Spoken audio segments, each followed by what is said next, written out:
batismo com o Espírito Santo é algo que gera muita dúvida, que gera muito sofrimento até dentro da igreja. Eu mesmo, no passado, muitas vezes pedi a Deus para ser batizado com o Espírito Santo. Porém, Jesus disse assim: conhecereis a verdade e a verdade te libertará. Hoje eu sou liberto, porque antes eu via pessoas falando em línguas e eu achava que aquelas pessoas eram diferentes, aquelas pessoas eram especiais. Eu achava que aquelas pessoas eram privilegiadas, porque elas eram batizadas com o Espírito Santo. E eu tenho certeza que, assim como eu, muitas pessoas têm essa mesma dúvida. E muitas pessoas sofrem com isso, achando que Deus tem uma espécie de panelinha onde alguns são batizados com o Espírito Santo e outros não. E há ainda igrejas que incentivam as pessoas a buscarem o batismo com o Espírito Santo. E aí a pessoa entra numa busca e começa a clamar, e começa a pedir, começa a jejuar, e começa a subir no monte, começa a fazer campanha, começa a fazer voto, buscando o tal do batismo com o Espírito Santo. E a pessoa não é atendida, a pessoa não vê resposta e a pessoa sofre. Amém? Porém, novamente citando as palavras do nosso Senhor Jesus: conhecereis a verdade e a verdade te libertará. Hoje eu quero falar sobre o batismo com o Espírito Santo. Quero trazer a verdade bíblica para a sua vida, para que você seja liberto pela palavra de Deus. Antes de nós tratarmos do batismo com o Espírito Santo, a gente precisa voltar um pouquinho na história e entender como era a ação do Espírito Santo no passado. Em Números, no capítulo 11, no verso 24, nós temos um exemplo. E saiu Moisés e falou as palavras do Senhor ao povo, e ajuntou 70 homens dos anciãos do povo e o pôs ao redor da tenda. Então o Senhor desceu na nuvem e lhe falou, e tirando do Espírito que estava sobre ele, o pôs sobre aqueles 70 anciãos. E aconteceu que, quando o Espírito repousou sobre eles, profetizaram, mas depois nunca mais. Na antiguidade, a ação do Espírito Santo era esporádica, era algo que acontecia esporadicamente, era algo que acontecia quando era necessário, quando Deus permitia. Nós temos alguns outros exemplos, como por exemplo Sansão. Juízes, no capítulo 14, a partir do verso 6, então o Espírito do Senhor se apossou dele tão poderosamente que despedaçou o leão, como quem despedaça um cabrito, sem ter nada na sua mão. Porém nem a seu pai, nem a sua mãe deu a saber o que tinha feito.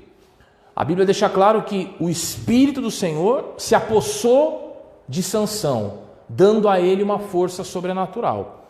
Porém, em Juízes, no capítulo 16, no verso 19, então ela o fez dormir sobre seus joelhos e chamou a um homem e rapou-lhes as 7 tranças do cabelo de sua cabeça, e começou a afligi-lo, e retirou-se dele a sua força. Sansão tinha um voto de nazireado, e fazia parte desse voto que jamais fosse cortado o cabelo dele. Entretanto, Dalila armou uma cilada, o cabelo de Sansão foi cortado, e a partir do momento que o cabelo de Sansão foi cortado, se retirou dele o Espírito do Senhor, e então ele perdeu a força. Nós temos também o exemplo do rei Saul, o primeiro rei de Israel. Em 1 Samuel, no capítulo 10, no versículo 10, diz assim: E chegando eles ao outeiro, eis que um grupo de profetas lhe saiu ao encontro, e o Espírito de Deus se apoderou dele e profetizou no meio deles. O Espírito do Senhor se apoderou de Saul e Saul então começou a profetizar. Entretanto, em 1 Samuel, no capítulo 16, no verso 14, diz assim: e o Espírito do Senhor se retirou de Saul e o atormentava um espírito maligno da parte do Senhor. Ou seja, o rei Saul, depois que desagradou a Deus, teve o espírito que repousava sobre ele retirado. O espírito então não agia mais na vida do rei Saul. E o último exemplo é o rei Davi. Em 1 Samuel, no capítulo 16, no verso 13, diz assim: então Samuel tomou o chifre de azeite e o ungiu no meio de seus irmãos. E desde aquele dia em diante, o Espírito do Senhor se apoderou de Davi. Então Samuel se levantou e voltou a Ramá. A partir do momento em que o rei Davi foi ungido por Samuel, o Espírito de Deus repousava sobre ele. Depois que o rei Davi cometeu um pecado terrível envolvendo Batseba e a morte de Urias, o rei Davi, muito arrependido, escreveu um salmo. E nesse salmo, ele fez um pedido a Deus. Salmo 51, no versículo 11. Não me lances fora da tua presença e não retires de mim o teu espírito.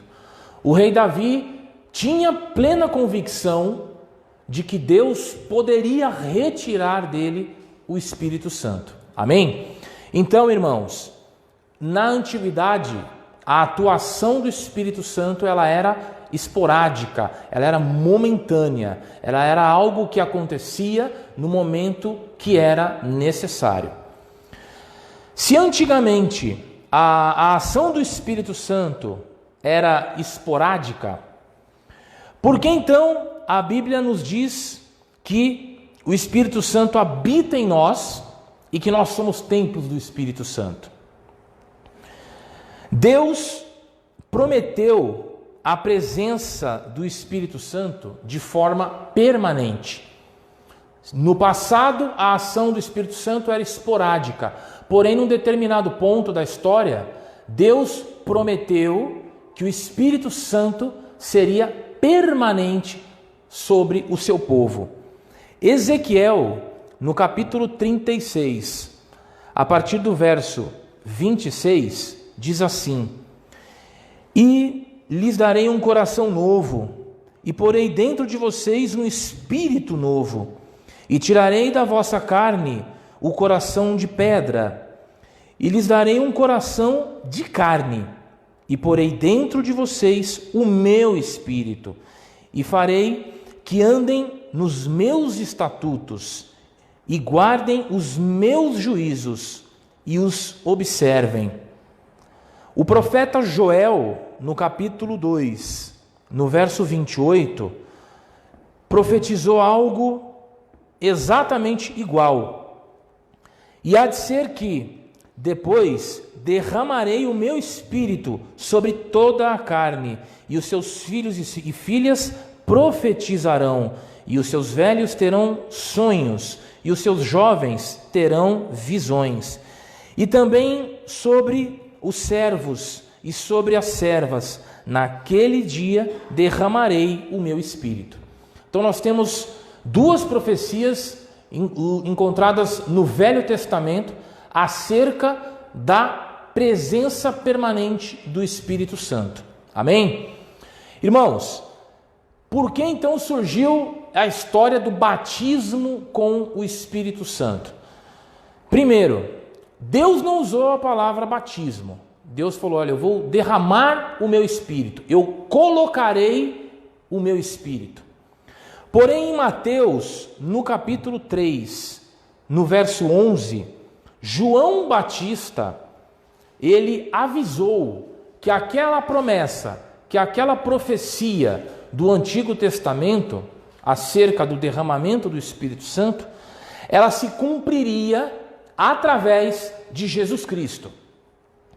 João Batista disse o seguinte: Eu os batizo com água para arrependimento, mas depois de mim vem alguém mais poderoso do que eu, tanto que não sou digno nem de levar as suas sandálias. Ele os batizará com o Espírito Santo e com fogo. Esse é o único momento em que nós encontramos o termo batismo com o Espírito Santo. E é daí que começa então toda essa situação confusa dentro das igrejas. João Batista simplesmente avisou que as promessas feitas em Ezequiel e em Joel se cumpririam através de Jesus Cristo. E aí, já no Novo Testamento, com a chegada do nosso Senhor Jesus, ele confirma que essa promessa seria cumprida através dele. Inclusive, ele disse como e quando isso aconteceria. Lucas, no capítulo 24, no versículo 49. Eu lhes envio a promessa do meu Pai, mas fiquem na cidade até serem revestidos com o poder do alto. Jesus cita a promessa. Eu lhes envio a promessa de meu Pai, se referindo às profecias que nós já vimos aqui, no livro de Joel e no livro de Ezequiel. Fiquem na cidade até serem revestidos com o poder do alto. Então o Senhor deu essa ordem aos seus apóstolos, pedindo a eles que permanecessem em Jerusalém, até que eles fossem revestidos de poder do alto. Em João, no capítulo 14, a partir do verso 16, o Senhor novamente faz menção a essa promessa. E ele diz: eu rogarei ao Pai, e ele lhes dará outro Consolador, para que fique convosco para sempre. O Espírito da verdade, que o mundo não pode receber, porque não o vê e nem o conhece, mas vós os conheceis, porque habita convosco e estará em vós. O Senhor Jesus, então, reafirma tudo aquilo que havia sido prometido por Deus. O Espírito Santo viria de forma permanente, ou seja, para ficar conosco para sempre, e então passar a habitar em nós. É algo totalmente diferente do que acontecia no Antigo Testamento. No Antigo Testamento, o Espírito Santo ele vinha e ele ia. O Espírito Santo aparecia, ele realizava algo e ele ia. Agora não. Agora o Espírito Santo vem de forma permanente e ele passa então a habitar em nós. Quando então se cumpriu a promessa de Deus, ou o tal batismo a que João Batista se referia? Quando foi que isso aconteceu? Atos, no capítulo 2, a partir do verso 1, nós temos o cumprimento desta promessa, nós temos a chegada do Espírito Santo. Diz assim a palavra do Senhor: chegando o dia de Pentecoste, estavam todos reunidos num só lugar. De repente veio do céu um som, como que de um vento muito forte, e encheu toda a casa no qual estavam assentados. E viram o que parecia línguas de fogo, que se separaram e pousaram sobre cada um deles. Todos ficaram cheios do Espírito Santo e começaram a falar noutras línguas, conforme o Espírito os capacitava. Jesus havia dito aos apóstolos: permaneçam em Jerusalém até que sejam revestidos de poder. E aí nós vimos que em Atos, depois que o Senhor já havia retornado ao céu, então o Espírito Santo desce. O Espírito Santo desce sobre a igreja. O Espírito Santo capacita os servos de Deus para a obra. O Espírito Santo reveste a igreja com o poder. Em Efésios, no capítulo 1, a partir do verso 13, o apóstolo Paulo deixa muito claro que o batismo com o Espírito Santo não acontece como muitas igrejas ensinam. O batismo com o Espírito Santo, ele não é algo individualizado. Deus não tem uma panelinha onde ele batiza um e deixa de batizar o outro. Deus não tem uma panelinha onde ele beneficia um e não beneficia o outro. Deus nos trata da mesma forma e Deus tem para todos nós a mesma coisa. Então o apóstolo Paulo deixa claro que o batismo com o Espírito Santo não é algo individualizado, ele é algo que vem para a igreja, ele vem sobre a igreja. E ao contrário do que muita gente pensa, não é o batismo que vem sobre nós, é nós que tomamos parte nesse batismo. É justamente o oposto. Olha o que diz a palavra do Senhor em Efésios, no capítulo 1, a partir do verso 3. Nele, quando vocês ouviram e creram na palavra da verdade, o evangelho que os salvou, vocês foram selados com o Espírito Santo da promessa, que é a garantia da nossa herança, até a redenção daqueles que pertencem a Deus, para o louvor de sua glória. E em 1 Coríntios, no capítulo 12, o apóstolo Paulo também diz o seguinte: pois todos nós fomos batizados em um Espírito, formando um corpo, quer judeus, quer gregos, quer servos, quer livres, e todos temos bebido de um único Espírito. Meu irmão, eu quero que neste momento você se atente a esta palavra. Não sofra mais buscando o batismo com o Espírito Santo. Não peça mais para ser batizado com o Espírito Santo. Não espere algo sobrenatural na sua vida, indicando que você é batizado com o Espírito Santo. Diante desta palavra e com a autoridade bíblica, eu digo para você, se você crê na palavra de Deus, se você aceitou Jesus Cristo como seu Senhor e Salvador, você já faz parte desse batismo. Como nos diz a palavra, todos nós fomos batizados em um Espírito, formando um corpo. Não sofra mais. Não permita que alguém diga para você, você tem que ser batizado com o Espírito Santo, você precisa falar em língua. Não, você não precisa. O que você precisa é crer na palavra de Deus. A partir do momento que você crê na palavra de Deus, você então é selado com o Espírito Santo.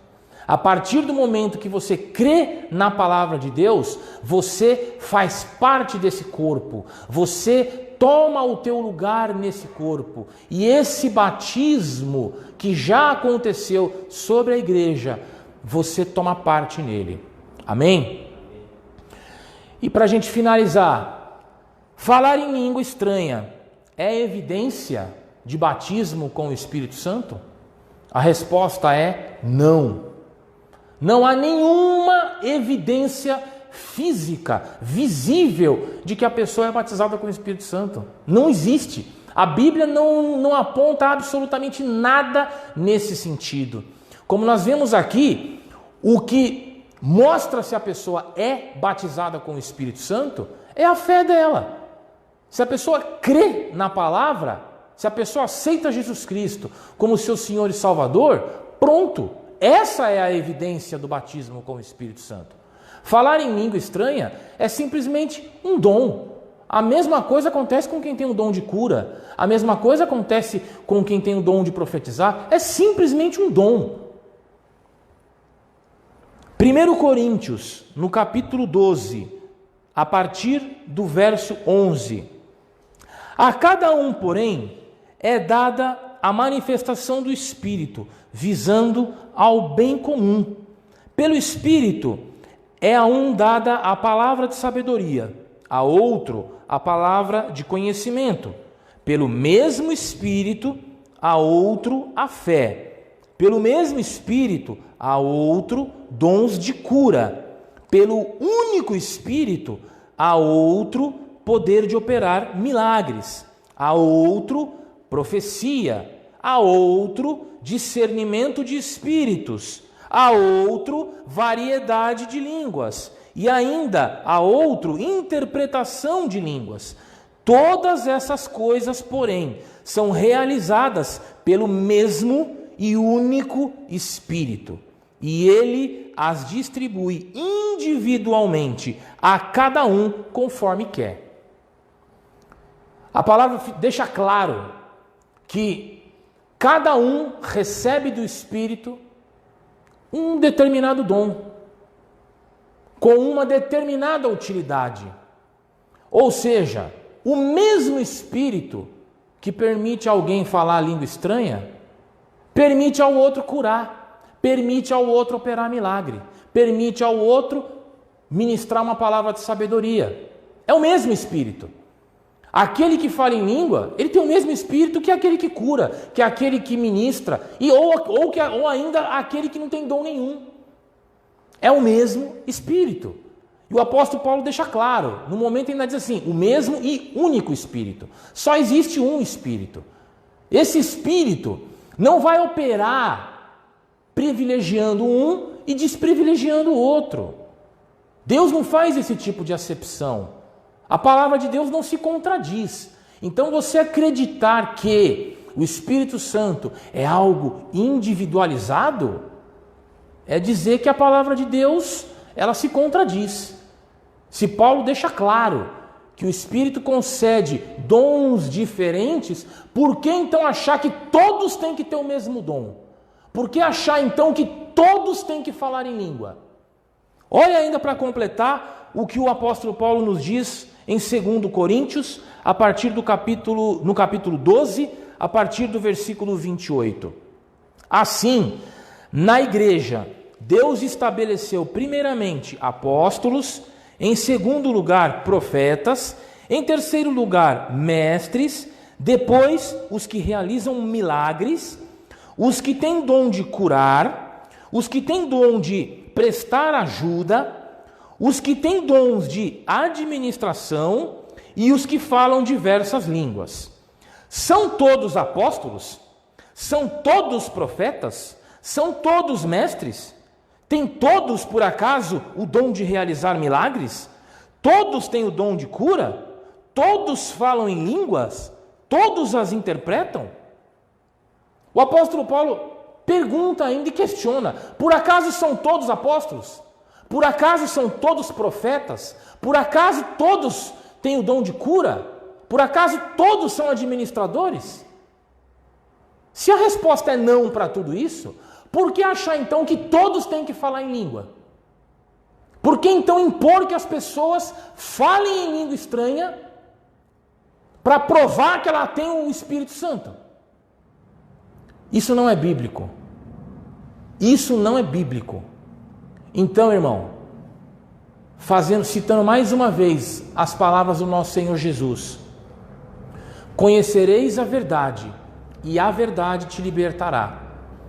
Que você se apegue a essa verdade bíblica e se liberte desse sofrimento, dessa cobrança, dessa imposição de que você tem que ser batizado com o Espírito Santo, de que você tem que falar em língua para evidenciar que você é batizado com o Espírito Santo. Isso não é verdade. O que você precisa é crer na palavra do Senhor e crer em Jesus Cristo. Se você já fez isso, se você já recebeu Jesus como teu Senhor e seu Salvador, então pronto. Então você já tem o Espírito Santo. Você já foi selado com o Espírito Santo. Inclusive, se você não tem o selo do Espírito Santo, você não vai entrar no céu. Você não vai ver Deus. Então, creia e descanse. Você tem o Espírito Santo de Deus. Você já foi selado, carimbado pelo Espírito Santo de Deus. Você já foi aceito como membro do corpo da Igreja de Jesus. Para aqueles que acreditam no batismo com o Espírito Santo individualizado e que a evidência é o falar em línguas, a Bíblia diz o seguinte: que naquele dia de Pentecostes ouviu-se um barulho muito alto, como de um vento muito forte. Isso por acaso acontece hoje? Quando você vê alguém falando em língua na igreja, alguém que supostamente naquele momento foi batizado com o Espírito Santo, acontece isso? Uma ventania que enche o lugar? Um som muito alto, muito forte? Isso não acontece. Sabe por que isso não acontece? Porque não é assim que tem que acontecer. Não é assim que a palavra ensina. Amém? Louvado seja Deus.